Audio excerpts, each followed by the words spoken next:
So we are on the air. I'm gonna go check my YouTube real quick and see if it's popping up. Says live up in the top corner, but you know you can never trust that. Yeah. 0 viewers. Did you guys get a notification? I actually don't have my phone in here. let me see. I don't see it on your channel. It's not showing, so. Let's try this.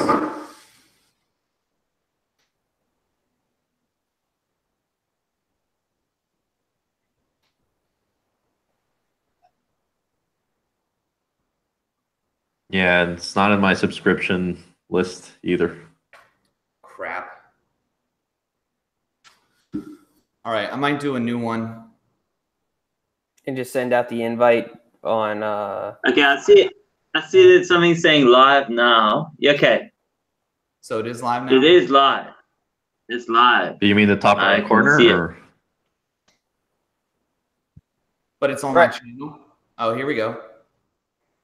People are trickling in, I think. Got some viewers. Oh, okay, wait. I gotta cover.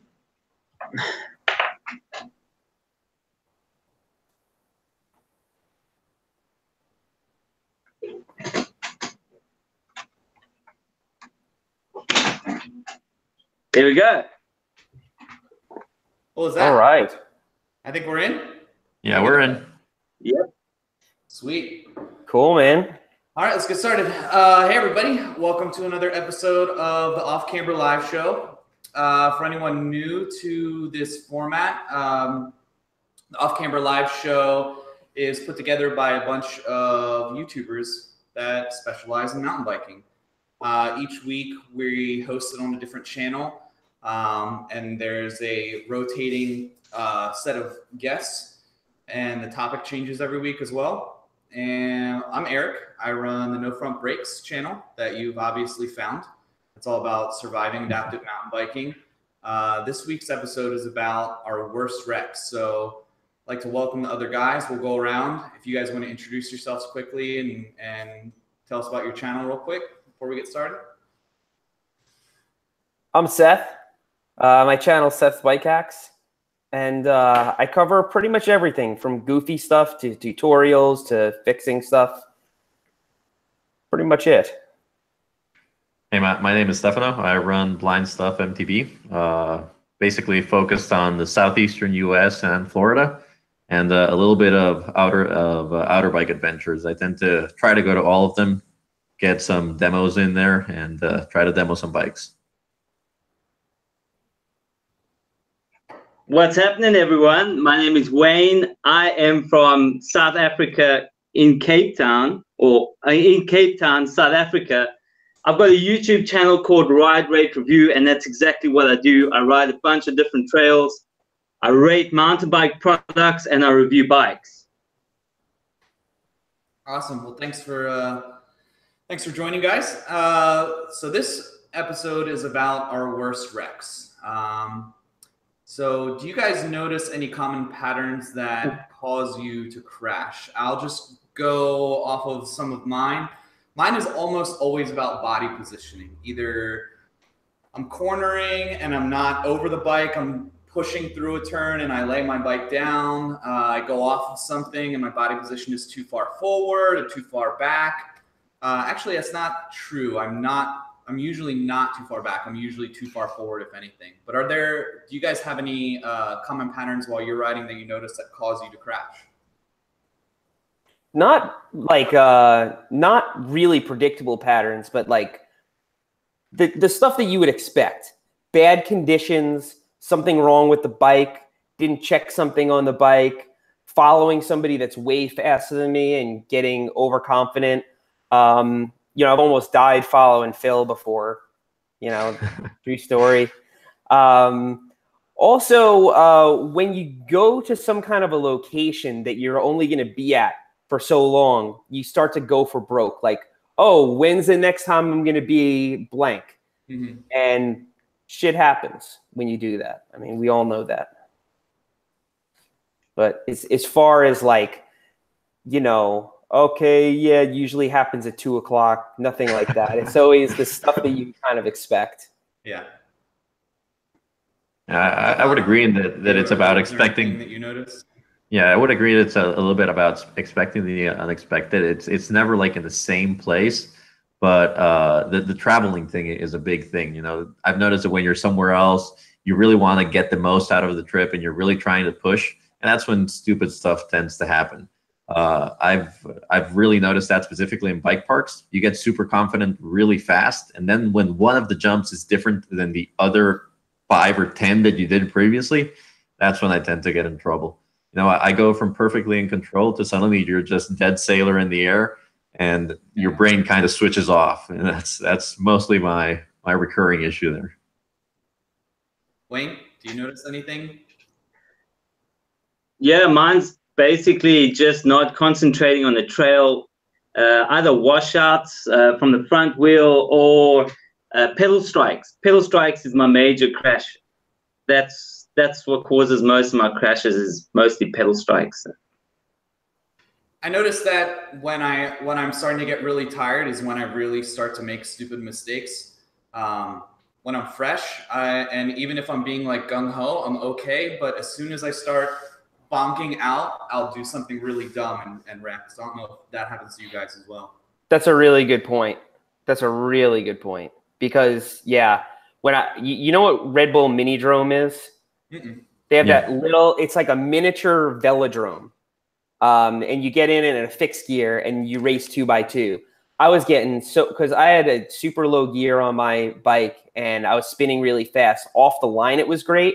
Then after about like the 7th or 8th lap, you're just like, oh my God. And then I just went off of the entire Minidrome. My front wheel went off the side and I went straight down onto my face. And that was from being tired. Yeah, I think that was a couple of years ago that you put out a video on that, if I'm not mistaken. Yeah, I did put out a video on it a while after it happened, but yeah. Yeah, you know, but so regarding how tired you are, I think I've noticed that at the beginning, I tend to be more clumsy until I actually warm up. So, you know, like the first 10 minutes are kind of terrible. Then you get in the zone, and it's towards the end again that you kind of make all those mistakes. It's like a bell curve for sure. Yeah, definitely, 100%. So let's get a running tally of how many times you guys have been to medical professional, whether that's like just a doctor's office or a hospital. I'll start. I've only been to the doctor's office once for muscle pain from wrecking. What about you guys? If I'm not counting my BMX days, there's the shin, stitches in the shin, separated shoulder, my wrist injury right now, my hand, and another point, I have like a trigger finger kind of thing here. It's almost gone. And then my foot, I was off the bike for a while. All those times I went to the hospital. If I'm including like my BMX days, I needed stitches all over my face. I jabbed myself with a bar one time, and it turned out to be nothing, but I was really worried. And I've probably been other times, I'm just not remembering, but it's to the point where it's like not my first rodeo when I go into the hospital. Like double digits? Yeah, but you know, sometimes it's hard because when I think back, it's like sometimes I was with a friend, like I was going to the hospital with a friend that needed to go to the hospital, or it was me, or I was doing a return visit for something else, or there was some other complication. Like when I separated my shoulder, I was overcompensating with the other arm, and I had like these shooting pains in the other side of my back. Been to the hospital a lot. Yeah, I wouldn't say I've had that many as in total, but I did have a couple in a row, and I noticed it because I went back to the hospital at one point, and the lady that was doing the check-in said hi, like, hey, you're back. That was a little bit of a wake-up call. Like, man, I got to be more careful. But I think in total, I'd say about 3 or 4, and only one that was actually something going on. Most of the others where nothing really happens, but when you're in pain for like 5 or 6 days, you kind of start to doubt yourself and if something really changed or not. So you just end up deciding to go out of, I don't know if call it fear or self-preservation. Yeah, probably a little bit of both.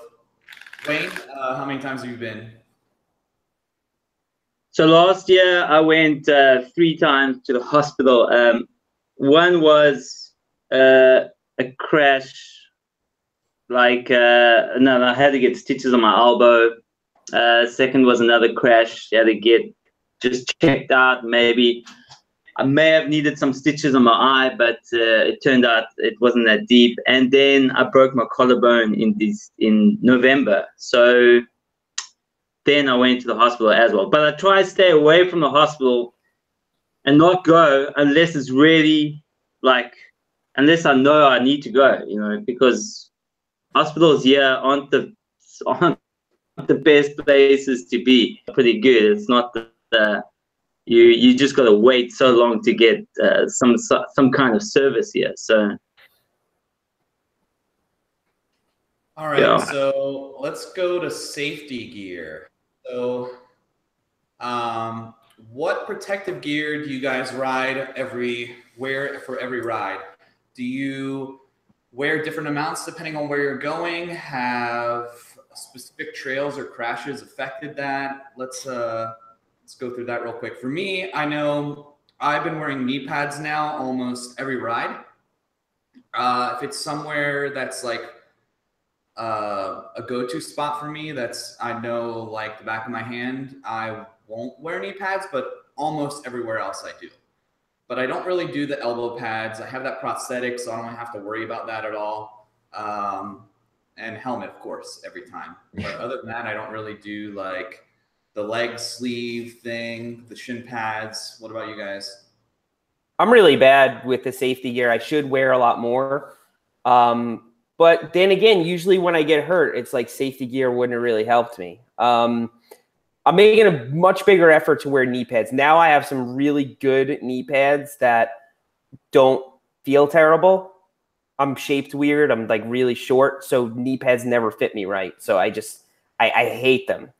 And sometimes I smack my knee. If I'm going to a bike park, whatever, you don't have to pedal up the hill anyway. So I just wear the uncomfortable knee pads. Going to be wearing those. I can't say that I'm going to be wearing anything else full face if I'm at a bike park. You also have to weigh out how much are the pads or protective gear going to inhibit your movement, your vision. Like a lot of people have this assumption that more is always better. If that were the case, we'd be wearing like spacesuits. Yeah, at what point are you just putting yourself more in danger of heat stroke and all the other things that come along with pads? Or of losing a lot of agility just because you're covered in all this crazy stuff that doesn't really let you move properly. Yeah.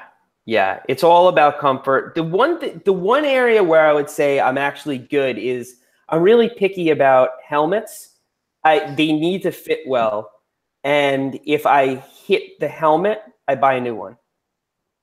Yeah, I'm 100% with you there. The helmets is one of those things that they may be expensive, but whatever your head is a lot more money.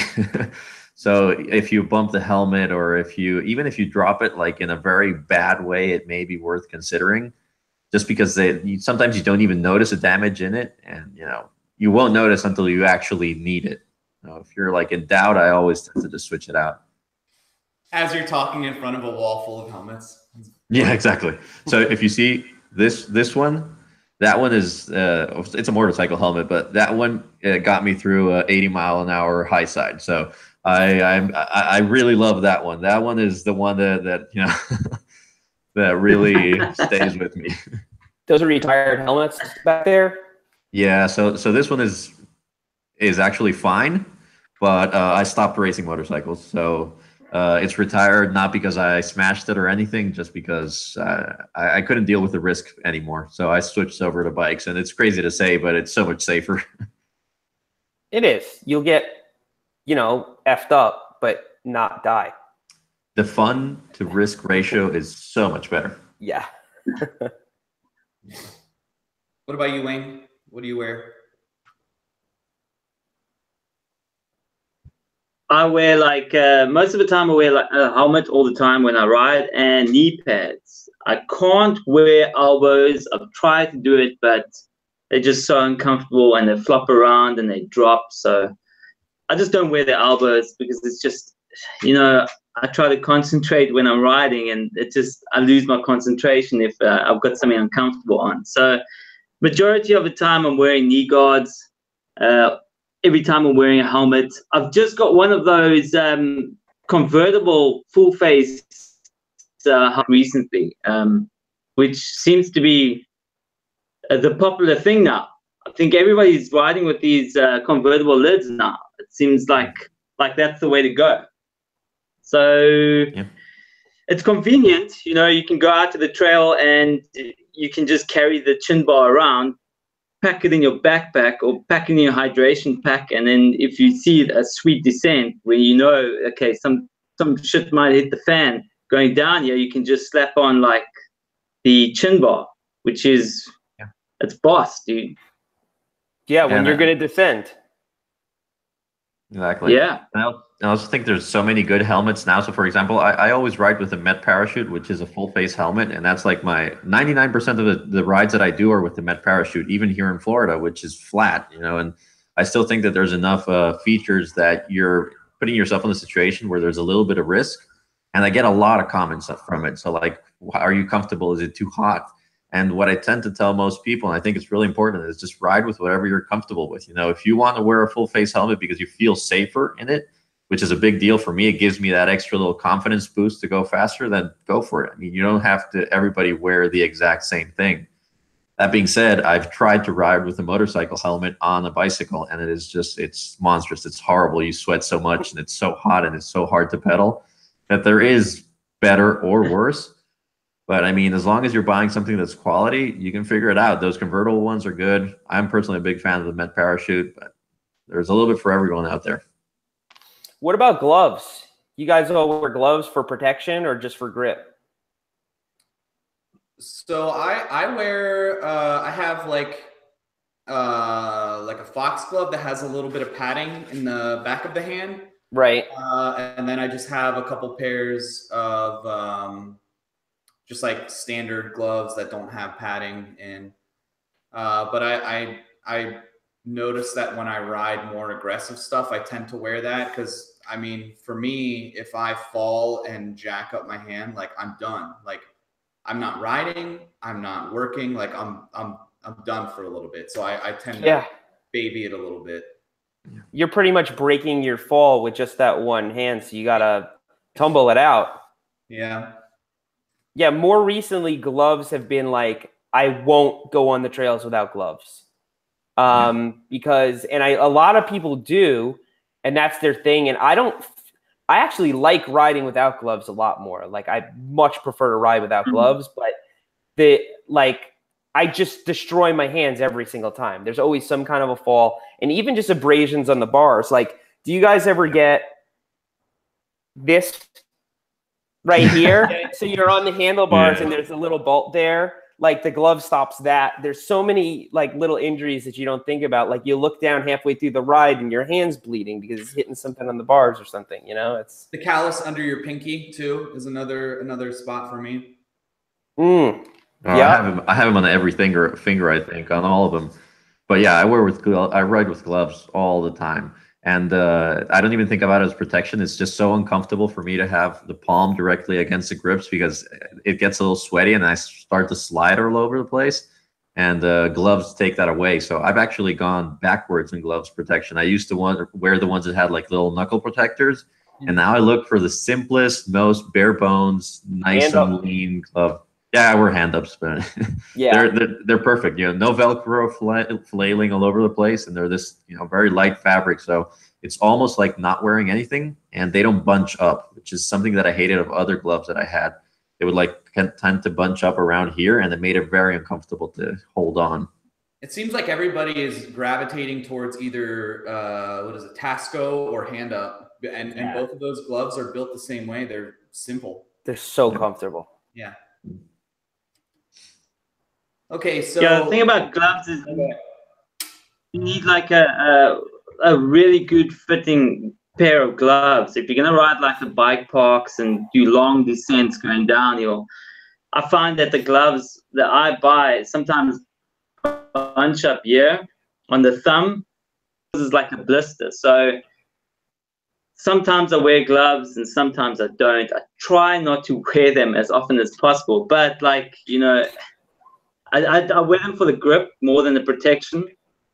Just because when your hand get all sweaty because it's so hot, I just lose grip. So I basically just wear the gloves for the grip. But I do have a problem with wearing them. A lot of the gloves that bunch up here, and it just causes blisters, man. It's just bad. It's horrible.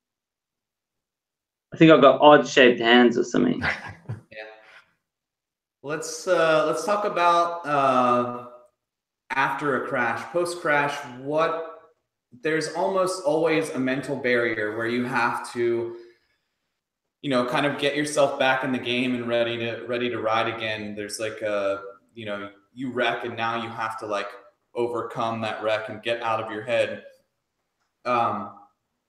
Do any of you have like a good example of a mental barrier after a wreck and what you did to overcome it? I don't really. I always can't wait to get back out and try whatever it was that took me down. Because I'm always like, I probably look back at it in a kind of an irrational way. Like, oh, if my tires were pumped up more, or that was a stupid freaking mistake, I want to go back out there and do it. Like, I almost never place blame on myself. And that's like, I don't know, it's like something only an asshole would think, but it's the way, but like, I almost never place blame on myself. I'm always like, I could freaking do that. I let me back at it again. Let me back at it again. So I don't really have that, but I have a lot of friends that do get into their heads, and I've seen it happen enough times where I understand the mentality of it. I mean, and also on the same token, there are other things in all of our lives besides crashing that happens. Let's say, you know, you invest in the stock market, you lose all your money. Well, you're not going to be racing back to do that again. Or you know, you drive in the snow and you wreck your car. You're not going to be racing to drive in the snow again. So I understand the mentality, and you have to go back and face it. That's the only way you're going to get your confidence back, is to go back and face it. And that's of course like a BMX thing, like just you know, a trick based, like same thing with skateboarders. Absolutely. Right? If you watch BMX videos, or if you watch any BMX channels, like real BMX channels on YouTube, you're going to notice people just getting massacred and trying the same thing over and over. Not the next day, in fact, they might get so hurt that they're basically not riding for 2 weeks afterwards. But before they stop riding for 2 weeks, they go and try it again. You know, and just getting massacred. And that's totally a thing from BMX. It's just the culture. And that's how you learn when you grow up doing that. It's not healthy. It's not healthy, but it's a great thing, because I think I would very much prefer to face things that way than the way I do it, because I do get those barriers, and sometimes it's not even about a bad crash, it's like an almost bad crash, and then you start to think about the could be consequences, and when you reasonably think about it, it's kind of stupid, because you know you're never going to make the exact same mistake twice, so you should just go for it and try again. Whatever you did wrong, try to fix it. But for some reason, I mean, there's like these specific kind of places. I don't know if have you seen the new step up that they built up in Markham? That's like a very steep kind of like BMX kind of jump. And it's so steep. I didn't get out to that. No, the face of the jump is so steep that I don't know, it freaks me out. And I can do jumps that are longer and taller than that, but that one, because it's so steep, it kind of messes with my head. So I don't know exactly how you just, you know, kind of try to forget it, let go of the brakes and go for it. So that BMX thing that you're talking about, you may think it's unhealthy, but I think it really helps you a lot, because you sometimes you crash out of fear instead of just going through with it. I do. I mean, even just this past week, I put up a video when Lone Ranger was down, where I went off this like wooden jump, not very tall. It was probably only a foot high, but it was like at the bottom of a pretty steep hill. And for whatever reason, I thought initially that I had endoed and that I went over the bars because of that. But really, it's just because I went over the jump and was like, nope, nope. And I put my foot out, like hit that eject button. And as soon as I came down, then I was just like over the bars from that. And so it was totally like I screwed up that jump instead of me doing something weird with my bike or my bike failing me. So. Yeah, I saw that, man. I saw like what you did there. But like I think sometimes you just crash because of panic. You know, some people panic brake. I've crashed plenty of times from panic braking, going over a driveway, someone's driveway, and just panic braking because you think that there's a car coming up these concealed driveways that you cross. You know, so it just happens. One of those things. Yeah. I try to get over the barrier with friends. You know, we've got great friends that I ride with here, and it's peer pressure. Like, well, actually, it's support. Like they all hit the jumps, and then you just follow them in, or they tow you in, or like, you know, they spur you on to do things. So just riding with company is always a good thing to help break the barrier, that mental block. You know. Yeah, getting towed in is huge. Yeah. I think it makes a big difference, especially if it's a rider that you trust. You know, you have your buddies that you know how they ride and what they can do and what they can't do.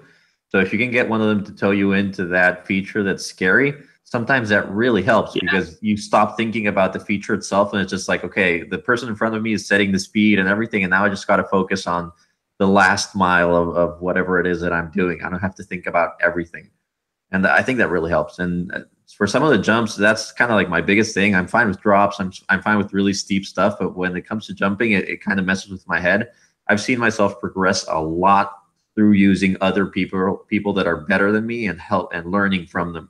So even if you crash, having a buddy there that's good at whatever it is that you're trying to face always really helps.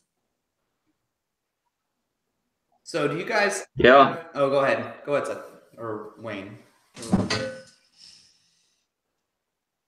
That's a true story, and like, you know, the problem that I have when I'm riding is when people stop and then they look at features before, you know, or you stop or you panic or you think about the thing that you crashed on before. If you like have like a smooth run from the top to the bottom, often you get to the feature and it's like it's the last thing on your mind. You're having so much fun on the trail, following your buddies down there, that like crashing is the total last thing on your mind. So that's another way of me, another way that I get over my fears and get over that mental barrier.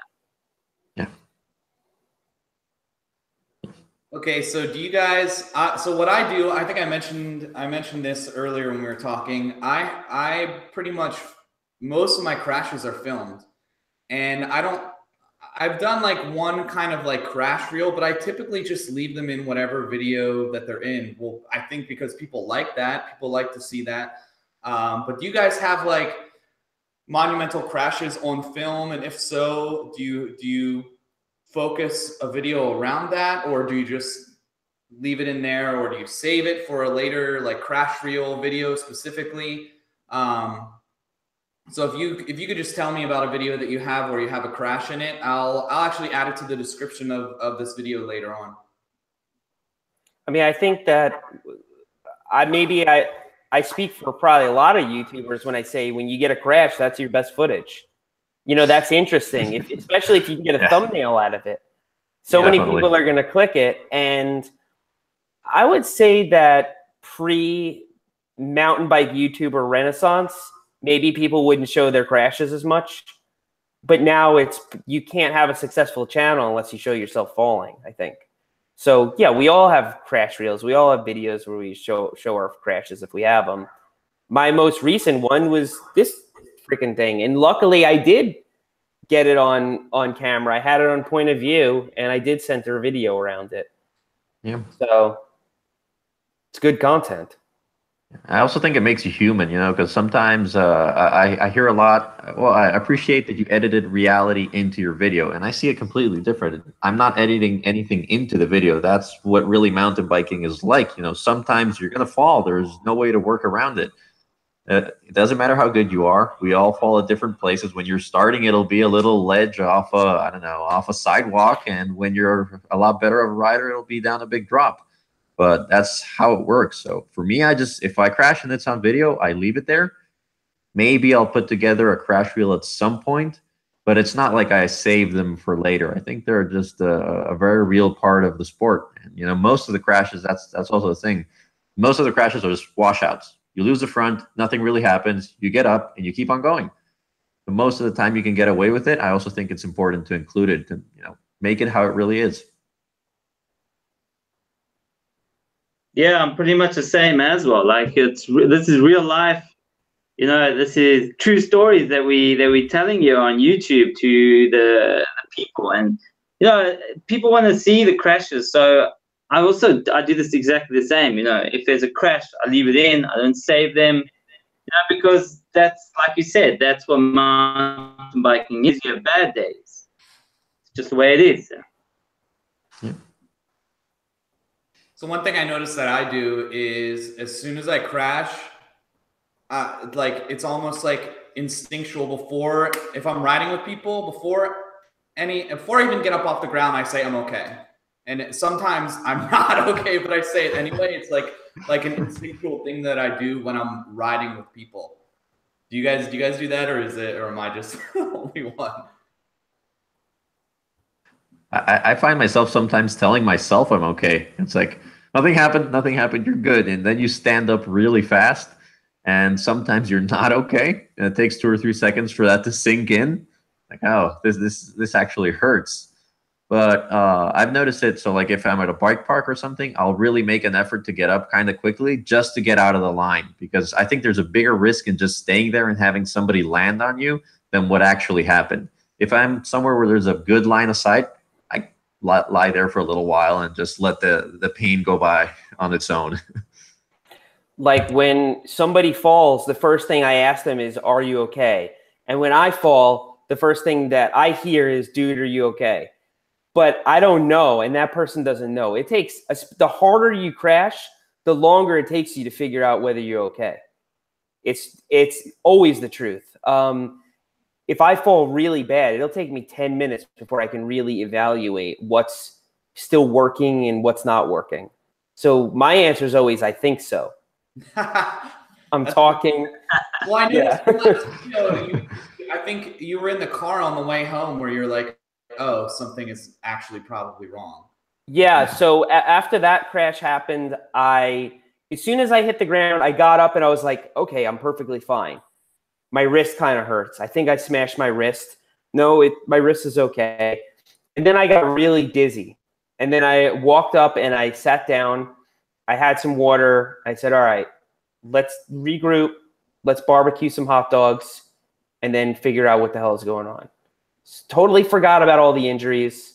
I did have some ice on my wrist, went and barbecued. And my hand was useless. I was like, I couldn't get my cell phone in and out of my pocket. I couldn't ride a bike. I couldn't use a camera. I was just using my right hand for the whole day. And I had other people saying it's just bruised, but you should probably get it checked out. On the way home, I was like, this is a little more fucked up than usual. Maybe I'll get it checked out. And I felt silly sitting in the waiting room. Like, they're going to tell me it's nothing. They're going to tell me it's a bruise. It ended up being like a pretty serious fracture.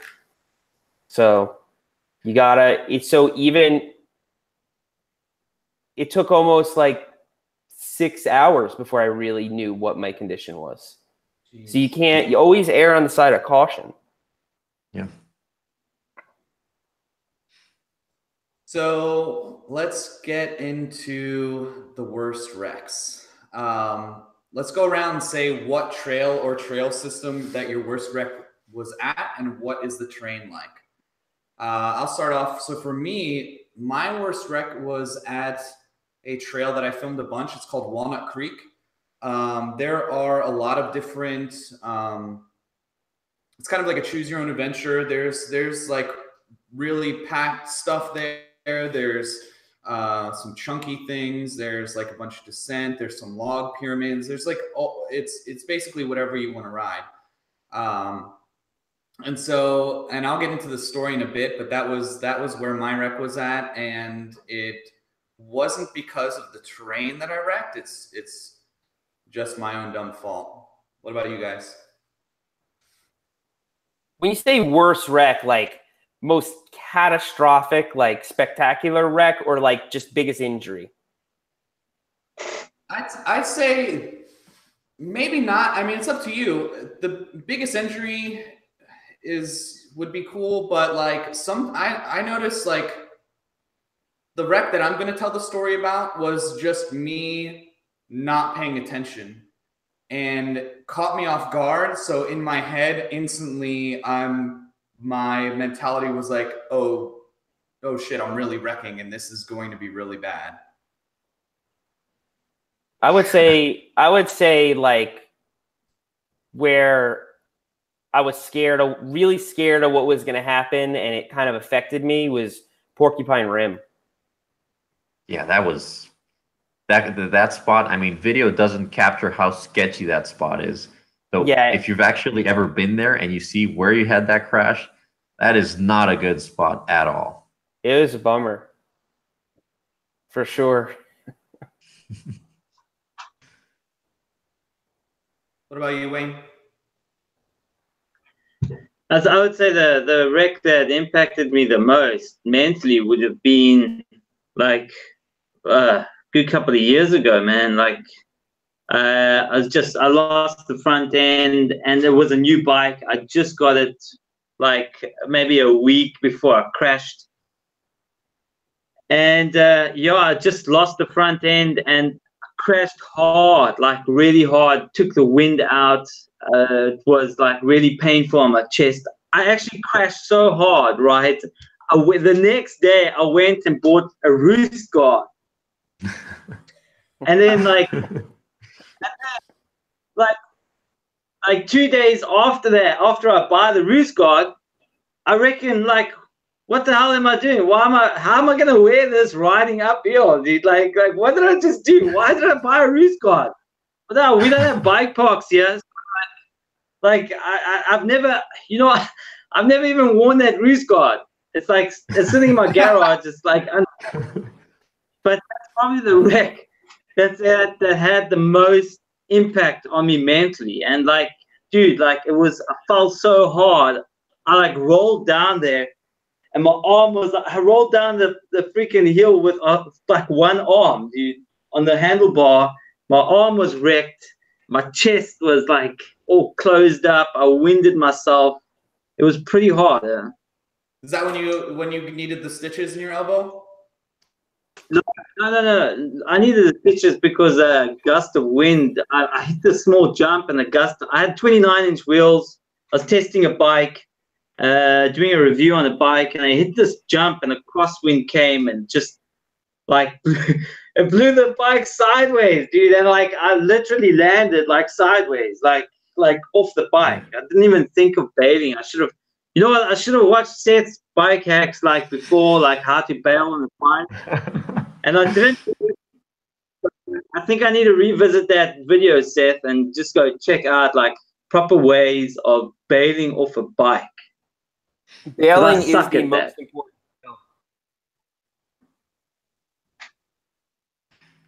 Yeah, so what I think is interesting of the scariest one for me, which is what I consider my worst, is that it was a trail that I had ridden a million times. It was something that you've done over and over again, and I think that kind of leads to not paying that much attention. And I mean, the place at that point, I was living in South America in Venezuela, and it's mostly like a run that you shuttle up. So you just shuttle and you just go down. And it was a very skinny little ridge, but I had done it a million times. And I still, to this day, I have no idea what happened. It just was like, everything's great. I'm on the ground. And that split second, that how you actually crashed, to me is still absolutely unknown. So sometimes it's the easiest spots, and it doesn't even have to be sketchy, where you get hurt the most, or at least, where you get scared the most? Yeah, so I mean, I'll just start with the actual worst wreck story. Like I said, it was at this place, Walnut Creek, and it actually wasn't on single track. It was on a like a double track. There were like two, not really a fire road, but it went into this little descent thing. The people around here know it as Powerline Hill, but it's going away from the actual Powerline Hill part. So this was 3 or 4 years ago. I was hardtail, and I was looking at I didn't have a chest mount then, but I had a GoPro on, it was before I started my channel. So I used to just put stuff up on my personal YouTube. And I was, of course, dicking around with my camera, not really paying attention. And I was coming flying down what I thought was on one of the tracks of the double track. And I just nailed this stump and totally caught me off guard. I didn't really realize what had happened until I was in the air and sliding like on my helmet. And what had happened is, I guess I had bruised some ribs or hurt my ribs. It was right around my birthday, so I was all stoked to go out and ride. Like right around my birthday, I tend to be a little more ballsy than I usually am. But that totally sucked the wind out of my sails. I was having problems like taking a full breath. Like I was in some pretty bad pain for like the next week. And now I just have some pretty nice leftover painkillers from when I went to the doctor in case I ever need them. That's how you know you don't have a problem, when you have leftover painkillers. Like I still have leftover painkillers, and there's friends I have, they're like, "What? You have leftover ones? Like, what are you talking about?" It's, yeah, well, when you wreck a lot, you just save them for the next time that you're going to wreck. Well, the other thing is, pain is it's there to tell you not to mess with something. It's basically like the "don't dick with your wrist" signal. It's there to tell you what to do and not to do. So painkillers are kind of weird in that regard. They make you not really know that you're hurt. I don't really mind being in pain, to be honest. Yeah, I try to lay off the painkillers as soon as possible whenever I take a big hit. But you have to kind of balance it. Sometimes at the beginning it really hurts. But if you manage to kind of phase it out, you actually know when you're healthy again, or at least healthier, because it'll still hurt a bit over time, but it makes it a little bit more manageable. So at least for me, I have so many of them left over, because sometimes you go and you sprain your wrist and then you get this whole container full of things that you're never going to use for something that simple. For sure. Bro. It's kind of just not lucky, because like the only painkillers I can take is paracetamol. I'm a recovering drug addict, so like I can't take anything like codeine based stuff or anything. It's just paracetamol that I can basically take. So that doesn't do anything for pain. So I just bear with it and just freaking bite a leather strap. Is that an anti-inflammatory? That's the way it is. Is that like an paracetamol? No, paracetamol is like a headache tablet, like a very mild. It's like Panada. I don't know if you guys get Panada there. No. Like we got these like tablets called Panadas, and it's like very, very mild headache tablets. So it's not going to do much. It doesn't do anything for pain. So I just got to bear with it. Who wants to go next on the worst crash? I'll start us off. I mean, that time that I went out on Porcupine Rim and it was kind of sketchy, it was a little wet out. We got dropped off out there and we didn't really know what the weather was going to be like up there. It's different from spot to spot, and basically the rocks were slick, and I fell quite a few times. I fell once in this kind of benched out rock garden area and really smashed the side of my knee real good. And then I went over the bars on that little section in lower Porcupine single track. And I rode the rest of the day. I got back home, but I was out for a while after that. I don't even remember what I hurt. I mean, I hurt so many different parts of my body that day. I mean, I landed on my back. I was you can see you can sort of see the bench crash in the video. That's all point of view. And then you can see the third person to the other one. But right after that happened, I did that kind of bunny hop up that rock section. Like I kept riding. And I didn't realize how hurt I was until like the next day. And although those crashes didn't give me the worst injuries, although I didn't break any bones, I was out of commission for a little bit after that. And those crashes were scary and they were spectacles. So I would put that as even though I've been hurt worse, I would put those as my worst day of crashing, I would say. And I'll roll back a little bit because we were talking about mental barriers. And I have to admit that when I went to Porcupine Rim, that crash that you had there was kind of in my mind, the last one in Lower Porcupine. And, there's like 2 very steep sections. I was fine with the second steep section, which means I think I could have done the first one as well. But for some reason, it just kind of freaked me out and I wasn't able to do it. So sometimes I'll have that, which is, I know it's stupid, but sometimes you see other people have big crashes and you think about it too much. It's like, oh, maybe that could happen to me. And yeah, it shouldn't be like that, but sometimes it gets in your head. For sure.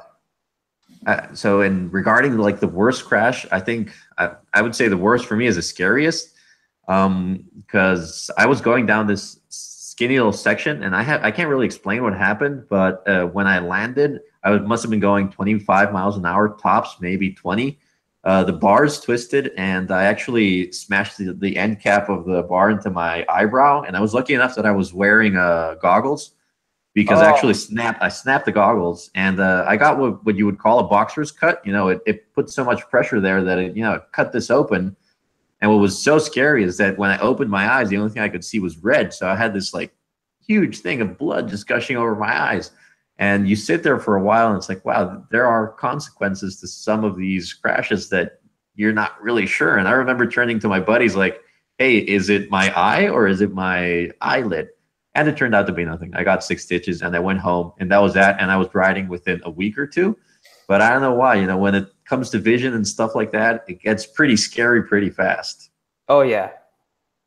You brought up an interesting point. Like, I know Brian always avoids watching videos of where he's going beforehand. And I wonder if like that has something to do with it. Like, because if you watch a buddy wreck somewhere and then you go to that same spot and you're like, well, that guy's better than I am, so I better not even try it. Or, if you ride it blind, you can get towed in by someone and just hit the same thing and just be completely oblivious that someone got really hurt there. Yeah. Yeah, seeing it has something to do with it, because when you think about it, probably somebody has gotten hurt at every single place you've been, right? So if you look at everything, you're never going to do anything at all. And I think Wayne mentioned it at one point, sometimes where you're just riding a trail and you're not thinking about it, you'll do the feature. And once you're done with the feature, you'll look back at it and be like, wow, I can't do that. How did I actually achieve it?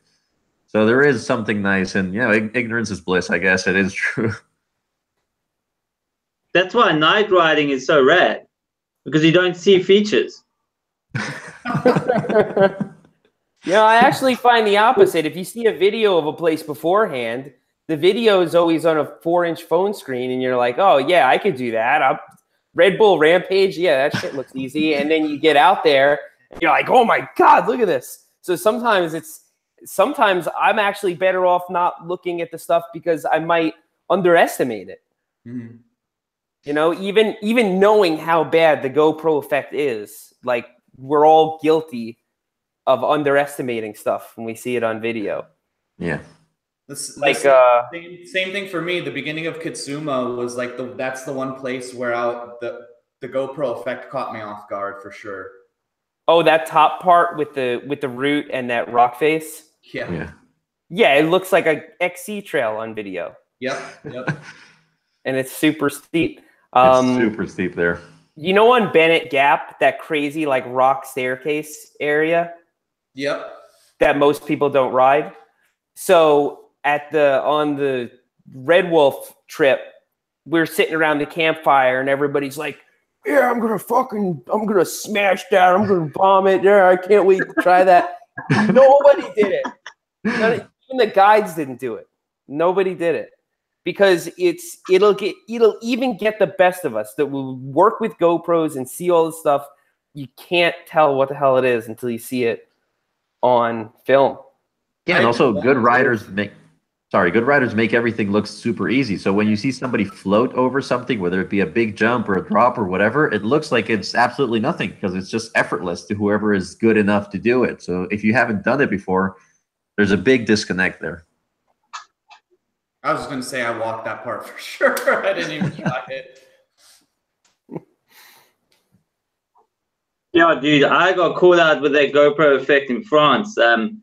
I was riding, I'd watched some EWS videos on Samoa in France, and I went there to go ride. And, you know, the videos look like it looks flat or flat-ish, but when you get there, I mean, it's like this, bro. It's like it's so steep, your brakes don't work. You just slide. You just lock up and you just slide, and you just got a rear wheel controller around the corners.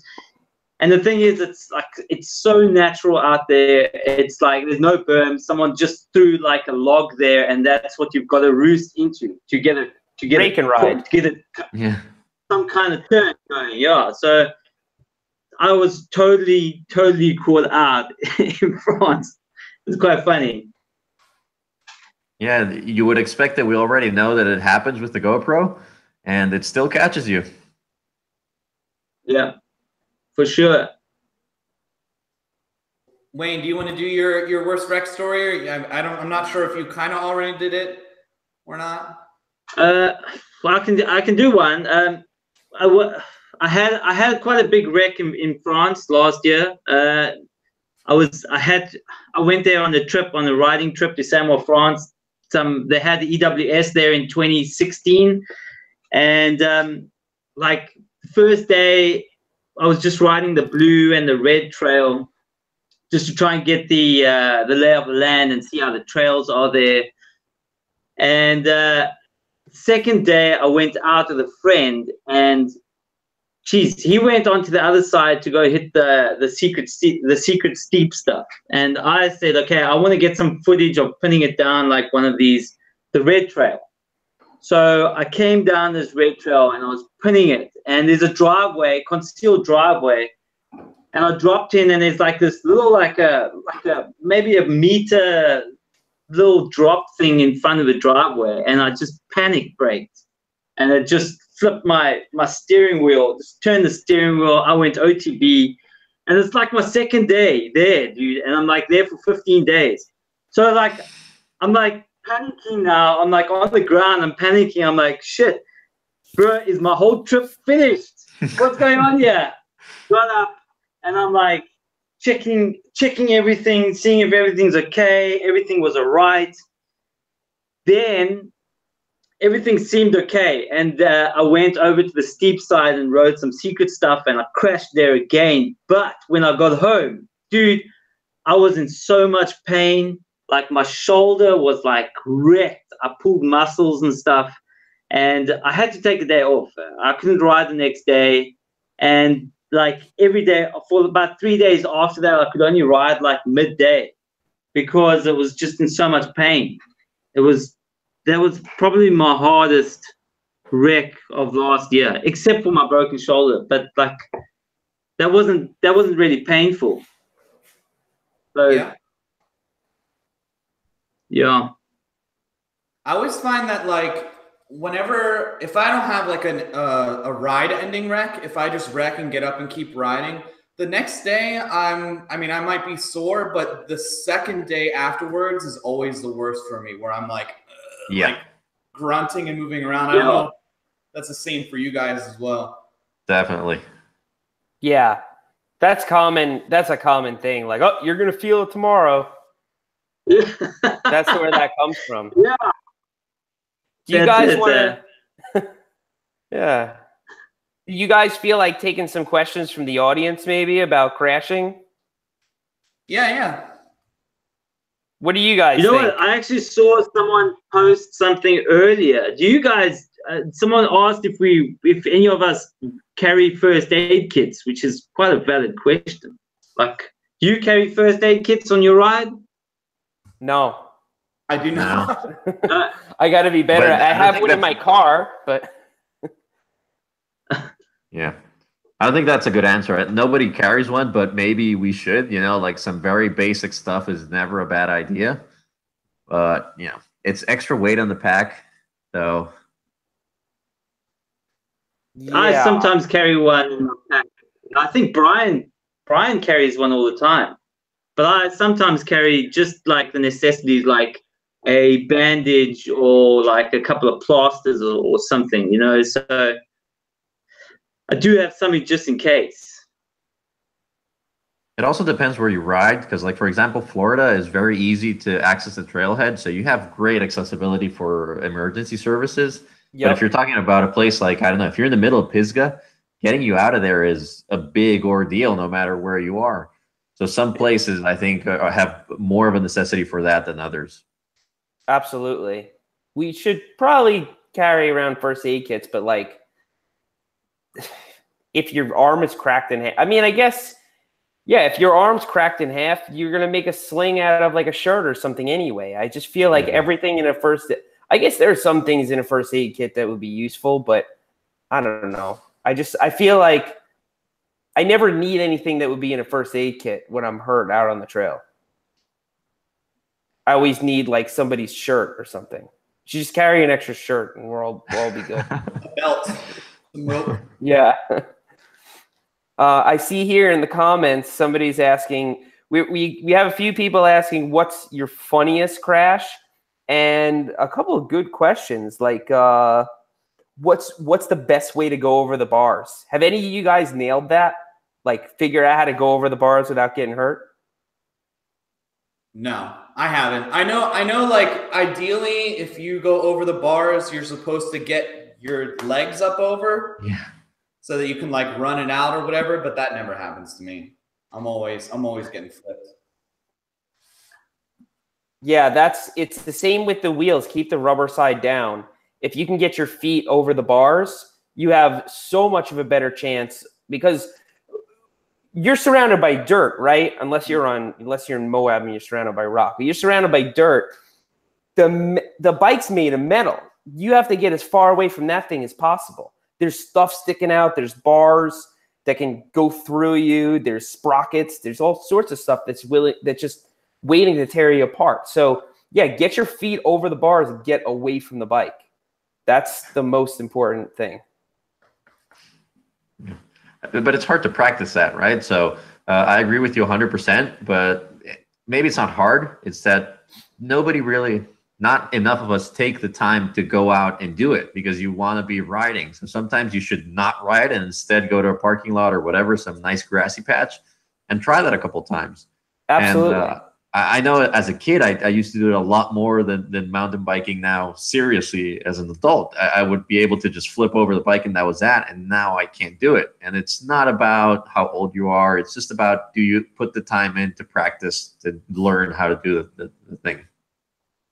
Yeah, I mean, you can actually, like you said, go to a grassy patch. If you have an old crappy bike that you don't care about, or you just, don't care about beating up your mountain bike a little bit, just go over the bars and try and do it onto your feet, and you can. And then that gets burned into your memory. It becomes muscle memory. Because here's the thing with going over the bars. Every time you go over the bars, your hands are on the bars, right? So you don't have to guess where the bars are. You just have to get your feet over where your hands are. So you want to push them below your feet, almost as if you're jumping rope with a broomstick. It's exactly, if you can jump rope with a broomstick, like basically take a broomstick out in front of you and jump over it. If you can do that, it's the same as going over the bars. And if you do it enough times, it gets burned into your mind and you know to do it. Didn't help me the other week. Happened too fast, but I got over the bars to my credit, but I didn't land on my feet. I landed face first. And that was from your tire folding? Yeah, I had a fold over, so I lost all my speed and control, and I went off that lip with nowhere near as much speed as I thought I was going to. And it happened so fast, he's just straight into the back of the landing. It was a bummer. I'm paying attention to the chat now.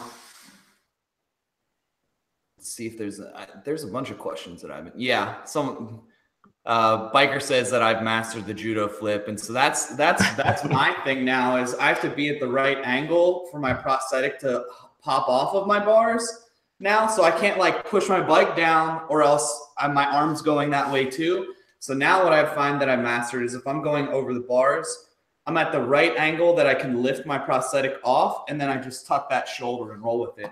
And that's as graceful as I get. You could do a whole different set of tutorials for. That's true. You know. Yeah, same thing as like clipless people, right? So those kinds of tutorials on how to get away from your bike when you're riding clipless. I have no advice for people who are riding clipless. They're just going to get more hurt. but clipless fanatics, especially on Reddit, it's like, I never get stuck in the clips. Let me tell you something. I go further back in my phone. I have several crashes of other people where they're stuck into the clips onto their face. Just in my phone, just stuff that I've gotten on film. Anybody who says you don't get stuck in the clips when you crash clipless they're just being dishonest. You just have to add yet. It's just, you're going to get more hurt if you're trying to. You're just going to get more hurt. It's just a fact. Yeah, I've ridden clips for quite a while, and a lot of times when I was falling on the clipless, you do eject, but there are times that I have gotten stuck. There were many times that I was stuck, and then you caught up in the bike, and then you got to ask your buddy to untangle you because, like, you look like the freaking ivy growing balls. It's like freaking crazy. So, yeah, it's gonna happen. It's gonna happen. Oh yeah. Oh yeah. All right. Well, I think we're about at our hour, actually. So let's wrap it up. Thanks everyone for tuning in. Please remember to visit and support all the channels that do Off Camber. I'm going to link to the 3 other guys that are in this channel down below. Next week's show is going to be on Gene's channel, Regular Guy Mountain Biking, and the topic is show and tell. Sounds risque. For more details about the Off Camber Live Facebook page at offcamber.bike. There you can find out details like links to the channel who's hosting, who's going to be speaking. Also be sure to check out the podcasts on iTunes. And if you want to write a small review about the show there, that would be awesome. So again, check out offcamber.bike in the browser. Also check out the Off Camber Facebook page and on iTunes. So thanks everybody. Thanks for tuning in, and we'll see you next week. Thanks to Wayne, thanks to Seth and Stefano, and we'll see you next week. Thanks for having us. Thanks, guys. Thank you, All right. Later, guys. Yeah. See ya. Woo!